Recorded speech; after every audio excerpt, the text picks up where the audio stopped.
자, 오늘은 에스겔 33장에 있는 이야기를 중심으로 같이 말씀을 나누려고 합니다. 본문으로는 31장부터 33장까지 이야기가 오늘 읽어야 될 얘기고요. 그 중에 33장에 해당하는 10절에서 20절까지 악인이 어떻게 심판받아야 되는지, 의인도 악을 행했을 때는 어떻게 심판을 받아야 되는지, 이 의인과 악인들의 심판의 이유와 그리고 결과, 그리고 악인들도 하나님 앞에서 어떻게 구원받을 수 있는지에 대한 이야기를 좀 나누려고 합니다. 그 중에 오늘은 좀 죄에 대한 이야기를 좀 하려고 해요. 그래서 제가 그 순서지의 뒷면에 설교문에다가 죄에 대한 이야기를 좀 적어놨는데, 죄라고 얘기할 때 죄에 대해서 어원을 조금 좀 살펴보려고 합니다. 헬라어에 나타난 어원들을 좀 살펴보면서 우리가 알고 있는 이 죄라는 것이 우리에게 어떻게 익숙해져 있는지, 그리고 어떻게 해결해야 되는지를 먼저 좀 찾아보고, 더 중요한 것은 이 죄에서 벗어나서 하나님 안에 살아가는 그 거룩한 삶에 대해서 우리가 어떻게 점검받아야 될지를 같이 한번 말씀을 나눠보려고 합니다. 죄에 대해서 가장 익숙하게 우리가 잘 알고 있는 단어는 하마르티아라는 단어입니다. 하마르티아는 관역을 빗나가다 라는 뜻을 갖고 있고요. 옳은 길에서 그 길을 잃어버리다 라는 뜻을 갖고 있습니다.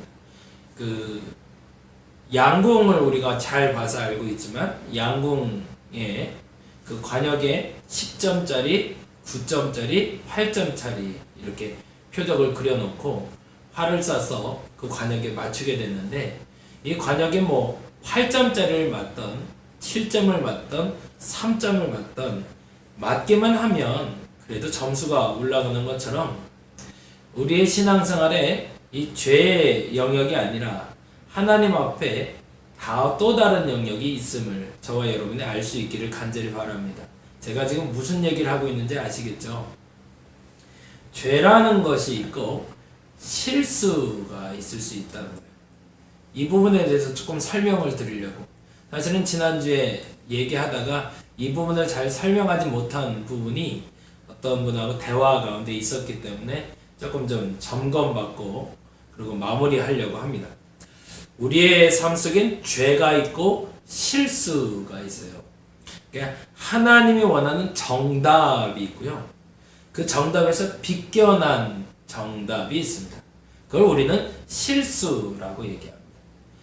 죄라는 것은 하나님의 정답과 전혀 다른 오답을 말하는 거라면, 실수라는 것은 하나님이 원하는 정답은 아니지만 그 정답에서 약간 비껴나간, 양고로 보자면 10점 만점을 받는 것이 아니라 한 3점이나 한 4점 정도 맞는 것, 그런 것을 우리는 실수라고 얘기합니다. 하마르티아라고 얘기할 때는 그 0점부터 10점까지 있는 그 관역을 아예 벗어난 상태를 말합니다. 답으로 말하자면 오답이죠.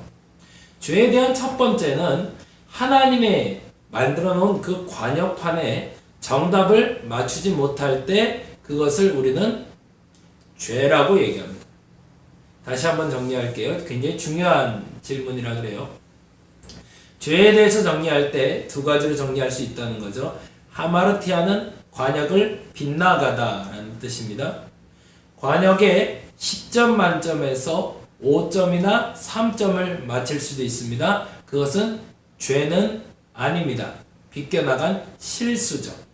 그러나 3점도 1점도 아닌 그 관역 외에 다른 곳을 맞추게 됐을 때 그것을 우리는 죄다라고 이야기한다는 겁니다.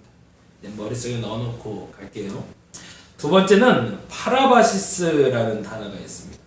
파라바시스라는 단어는 일정한 한계를 넘어가다라는 뜻입니다. 넘어가지 말아야 될 선을 넘게 되는 것. 우리가 말하는 과유불급이라는 단어 잘 알고 계시죠? 과유불급. 오히려 지나침이 모자름만 못하다라는 뜻입니다. 이 말의 뜻에 대해서는 다시 한번 이렇게 점검할 수 있어요. 우리가 교만한 것과 자신감이 있는 것이 차이가 있고요. 겸손한 것과 자기 비하가 차이가 있습니다. 교만한 사람과 그리고 자기 비하를 하는 사람들은 관역을 벗어난 것뿐만 아니라 이들은 어떻게 된 거예요? 과유불급이죠. 하나님이 만들어 놓은 그 일정한 한계선을 벗어나 있는 사람들을 말합니다. 하나님은 인생들을 창조하실 때 인생들을 건강하게 만드셨습니다. 그 건강하다는 건 스스로에게 만족할 수 있는 인생으로 살게끔 만들어 놓으셨다는 겁니다. 밥을 잘 먹으면 배가 부릅니다. 잠을 잘 자면 피로가 회복된 것 같습니다. 사람들과 관계가 좋아지면 즐거움도 느낍니다. 그것은 모두 다 하나님이 주신 큰 은혜입니다. 근데 문제는 밥을 먹으면 기분이 좋아져야 되는데 밥을 먹고 너무 과식을 하거나 밥을 먹는데 너무 적게 먹으면 우리의 마음이 상합니다. 마찬가지로 하나님 앞에 우리의 넘치는 것들로 말미암아 하나님의 마음을 상하게 하거나 그것이 모자름으로 말미암아 하나님의 마음을 상하게 하는 것, 그것을 우리는 죄라고 부른다는 겁니다. 첫 번째는 하마르티아, 관역을 빗나간 것. 하나님이 정해놓은 그 위치를 벗어나는 것을 우리는 하마르티아, 죄라 부른다고 했고요. 두 번째, 파라바시스라는 단어로 뭐라고요? 일정한 한계나 넘어서지 말아야 될 선을 넘어가는 것, 과유불급의 상태. 너무 교만하거나 너무 자기 비하하지 않고 자신에 대해서 늘 당당하지만 그러나 항상 겸손을 유지할 수 있는 것, 그것이 거룩한 삶이고 그것을 벗어난 삶은 죄된 삶이라는 겁니다. 세 번째, 아디티아라는 단어가 있습니다. 아디티아라는 단어는 공평하지 않은 것을 행하다라는 뜻이 있고요. 좀 더 쉬운 표현은 이렇게 직진을 하다 꺾어버리다라는 뜻입니다. 앞으로 전진해 가야 되는데 직진으로 가야 되는데 옆으로 갑자기 꺾어서 곡선을 만든 게 아니라 직각으로 꺾어서 그 길로 가지 못하게 하는 것, 그것을 우리는 아디티아, 곧 죄다라고 말합니다. 이 얘기는 요한일서 5장 17절에 있는 본문과 맞닿고 있습니다. 네 번째는 아세베이아라는 단어가 있습니다. 이 아세베이아는 우리가 잘 아는 경건이라는 세베이아라는 단어에 아라는 단어가 쓰여서 불경건하다, 경건하지 않다, 불경스럽다라는 단어로 쓰이는 단어입니다. 이 단어는 로마서 1장 18절을 찾아볼 수 있는 단어입니다. 마지막으로 굉장히 중요한 단어가 있는데 아노미아라는 단어가 있습니다. 이 아노미아라는 단어는 무법, 법이 없다라는 뜻입니다. 이 상태에 대해서 제가 이렇게 크게 좀 5가지로 구분해서 말씀드렸는데 이게 흐름이 있더라고요. 관역을 빗나간 사람, 그건 다른 말로 말하자면 표적에서 빗나간 것, 곧 하나님의 시선에서 멀어진 것을 말합니다. 내가 하나님을 믿는 사람인데 하나님을 믿음으로 말미암아 하나님이 보고자 하는 것을 보고 하나님이 듣고자 하는 것을 듣고 하나님이 말하게 하심에 따라 말할 수 있으면 그것이 하나님 앞에 경건한 것이고 거룩한 것인데 어느 날부턴가 내 머릿속에 목요일날 제가 그 설교를 했는데 새벽에 잘 기억나시는지 모르겠지만 그릇 얘기를 했어요. 빈 그릇 얘기. 엘리사에게 찾아온 한 과부가 있었는데 이 과부의 남편이 죽었어요. 남편이 죽고 나서 어떻게 살려고 애쓰다 보니까 잘 살아진 게 아니라 빚을 많이 지게 됐어요. 그리고 이 빚 때문에 결국에는 팔려가게 됐는데 자신의 2 아이를 팔아버릴 수밖에 없는 상황이 돼버린 거죠. 그래서 엘리사에게 와서 요청을 합니다. 어떤 요청을 하냐면 나를 좀 도와달라고. 그리고 나서 어떤 요청에 대한 해답을 얻게 되냐면 너는 지금 당장 나가서 사람들에게 나가 빈 그릇을 가져오라는 표현을 받게 됩니다. 그리고 친구들, 친지들, 아는 사람들을 다 동원해서 이 과부가 그릇을 잔뜩 모아갖고 오는데 이 잔뜩 모아온 이 그릇에 하나님이 기름으로 채우기 시작하십니다. 한 병에 있는 그릇이 멈추지 않고 끊임없이 나와 모든 그릇을 채우기 시작하고 그 모든 그릇이 찼을 때 기가 막히게도 그 기름은 더 이상 나오질 않습니다. 그리고 엘리사는 과부에게 말합니다. 지금 너에게 준 그 모든 기름을 팔아서 빚을 갚고 나머지를 가지고 생활하라. 이 은혜의 모습을 통해서 우리가 보게 되는 것이 하나 있습니다. 그건 뭐냐면 우리는 하나님 안에서 무엇을 준비해야 된다는 착각 속에 살아간다는 겁니다. 내게 뭐가 있어야, 그리고 내가 뭘 준비해야. 예를 들자면 그릇을 가져가는데 기도의 그릇을 가져갈 때 그 기도의 그릇 안에 내가 원하는 그 무엇을 넣어놓고 하나님께 가져가서 하나님 이것이 뭐예요? 라고 수수께끼처럼 마치게 해달라고 요청하는 것과 똑같은 기도를 하고 있다는 얘기입니다. 정말 기도의 응답은 그 빈 그릇에 아무것도 들어있지 않아야 됩니다. 여러분 기도는 어떻게 하고 계신가요? 그릇을 가져가는데 그릇 안에 건강하게 혹은 부유하게 회복되게 또 내가 원하는 것을 이루어지게 그 소원을 담아가지고 와서 하나님한테 가져갑니다. 그리고 하나님 이 그릇에 뭐가 있게요? 라고 물어보는 것과 똑같은 기도를 하고 있다는 겁니다. 진짜 실상 기도는 뭐다? 그 그릇을 깨끗이 비워서 아무것도 없는 상태에서 하나님께 가져갈 때 하나님이 그 그릇에 합당한 것을 채워주는 것, 그것이 바로 기도 응답입니다. 저와 여러분은 그 응답을 받을 수 있기를 간절히 바랍니다. 그러기 위해서 뭐 해야 된다? 하마르티아 하지 말아야 된다. 죄에서 벗어나 하나님의 시선에 맞게 하나님이 보라 하는 것을 보고 하나님이 들으라 하는 것을 듣고 하나님이 말하게 하시는 것을 말할 수 있도록 스스로가 훈련하는 연습. 그래서 거룩한 습관 얘기를 드리죠. 말씀 봐야 되고 기도해야 되고 예배 드려야 되고 복음 전하는 일, 이 네 가지의 거룩한 습관을 통해서 여러분이 끊임없이 하마르티아 하지 않고 그 관역을 벗어나지 않고 하나님 앞에 머물 수만 있다면 우리는 죄질 일이 없다는 얘기입니다. 반면에 이 시선을 떠나게 됐을 때 내가 나타나는 현상이 파라바시스라는 현상이 나타난다는 겁니다. 하나님 앞에서 시선이 멈춰져 버리지 않고 하나님의 시선이 아닌 관역이 아닌 다른 것을 바라보게 될 때 그 일정한 경계선을 한계를 자꾸 넘어서게 된다는 거예요. 그게 자꾸 화가 나게 되고요. 자꾸 좌절하게 되고요. 자꾸 넘어지게 되고 자꾸 쓰러지게 되고 이상하게 기후변동이 나타나는 것처럼 내 마음에도 그 기후변동이 오르락 내리락 하게 되더라는 겁니다. 왜? 하나님의 시선이 아니라 내 기준과 하나님의 기준이 부딪히고 있기 때문에. 그래서 죄라는 것은 하마르티아라는 말처럼 관역을 벗어나기 시작하면 그때부터 내 한계를 몰라 이쪽으로 넘어졌다가 저쪽으로 넘어졌다가 높이 올라갔다가 낮아졌다가 하는 그 경험을 반복해서 하게 되더라는 겁니다. 그러다 보면 어떻게 되냐? 옳은 길로 가야 되는데 확 꺾어져 버리는 것처럼 아디티아라는 공평하지 않은 일을 행하게 되고요. 그러다 보면 나는 경건하지 않게 사는 아세베라는 경험을 하게 되고 결국에는 무법의 상태인 아노미아의 상태로 빠지게 된다는 겁니다. 왜 이야기를 드리냐면 사실은 오늘 본문 얘기가 그러하기 때문에 그렇습니다. 오늘 본문에 에스겔 33장은 기가 막힌 이야기를 하고 있습니다. 에스겔 33장을 보겠습니다. 에스겔 33장에 보시면 다음과 같은 표현이 나오고 있습니다. 33장 10절 11절인데요. 같이 한번 보겠습니다. 33장 10절 11절입니다.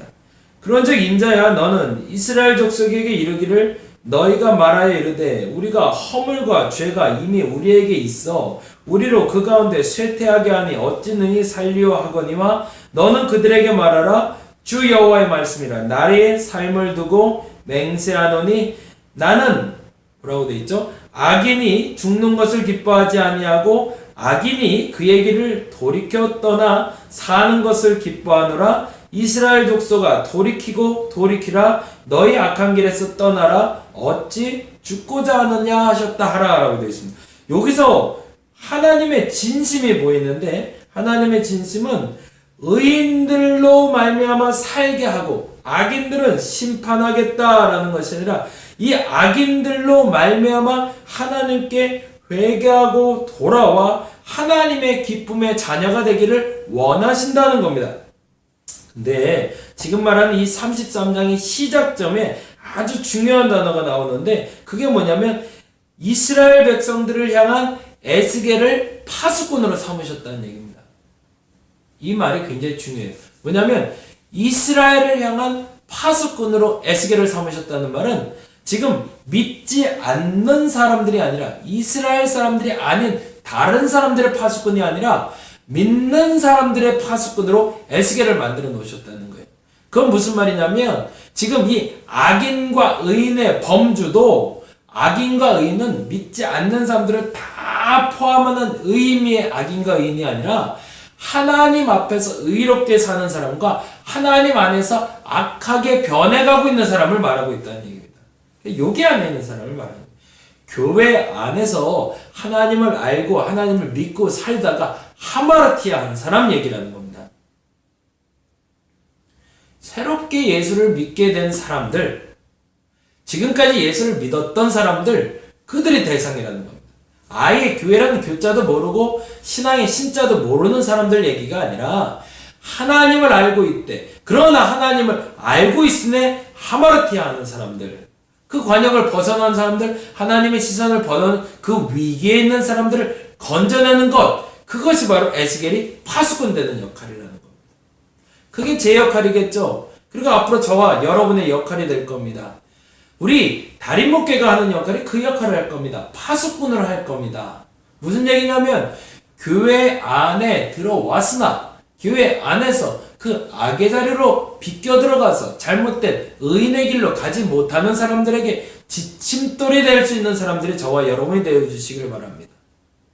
이미 그것은 악인, 의인의 범주를 넘어서 있는 믿지 않는 사람들에 대한 얘기가 아니라 바르게 믿는 것이 무엇인지를 보여줄 수 있는 그 길을 제시할 수 있는 사람이 저와 여러분이 되어야 한다는 겁니다. 그래서 아까 말씀드린 이 죄에 대한 5가지를 다시 한번 점검했으면 좋겠어요. 첫째 한번 보세요. 여러분 하마르티아 하셨나요? 하나님과 자꾸 시선이 멀어지시나요? 검증받으시기 바랍니다. 오늘 내가 말하는 것을 지난주에 계속 그 얘기 드렸죠. 하나님이 기뻐하는 것일까? 내가 말하는 걸 하나님이 기뻐할까? 내가 지금 보고 있는 걸 하나님이 기뻐하실까? 내가 지금 듣는 걸 하나님 기뻐하실까? 내가 지금 움직여가는 것을 하나님이 기뻐하실까? 그렇다면 잘하고 계십니다. 그건 무슨 말이에요? 하마르티아하지 않은 겁니다. 시선이 머물고 있다는 얘기입니다. 근데 이미 그 과정을 넘어섰어요. 그래서 자꾸 한계를 넘어서요. 하나님이 하지 말라는 한계를 자꾸 넘어서고 있는 여러분이 보이시나요? 멈추시기 바랍니다. 이런 사람들의 공통적인 특징이 2가지라고 그랬죠. 교만해지거나 자기 비하하거나 너무 좌절하거나 너무 잘난 척하는 사람들이 있습니다. 이미 이 선을 넘어선 사람들입니다. 여러분은 어떤 중용의 상태가 유지되고 있나요? 참 잘하고 계시는 겁니다. 혹시 여러분이 공평하지 않은 일을 무의식적으로 행하고 계시나요? 정직하지 않게 행동하고 계신가요? 스스로 공평을 만들고 있지는 않나요? 이것이 균등한 것이다, 이것이 공평한 것이더라고 스스로 말하고 있지는 않나요? 한번 검증받으시기 바랍니다. 4번째로 경건하지 않은 생활, 하나님 부재의 생활이 익숙해지지 않았나요? 그러면 검증받으셔야 됩니다. 마지막으로 무법 상태까지 이르렀다면 이제 큰일 나는 겁니다. 그 상태까지 이르지 않는 저와 여러분이 되기를 간절히 바랍니다. 왜냐하면 저와 여러분은 파수꾼의 역할을 감당해야 되는 사람이기 때문에 그렇습니다. 오늘 이 시간 이 죄라는 이 단계에서 벗어날 수 있기를 간절히 바랍니다. 그리고 2번째로 여러분이 그 죄에서 벗어나 이제 여러분 주변에서 혹여 그 죄 때문에 괴로워하고 있고 지금 다음 갈 길을 모르고 있거나 지금 어느 정도의 죄의 단계에 와 있는지 모르는 사람이 있다면 그 사람을 데려다가 그 죄에서 빠져나올 수 있도록 도와주시기 바랍니다. 그것이 우리 교회의 역할이며 우리가 해야 될 일입니다. 그 말을 이렇게 표현을 하고 싶었습니다. 하나님의 시선과 맞추어 살자. 오늘 이 시간에 그 회복의 역사가 나타나기를 간절히 바랍니다. 기도하겠습니다.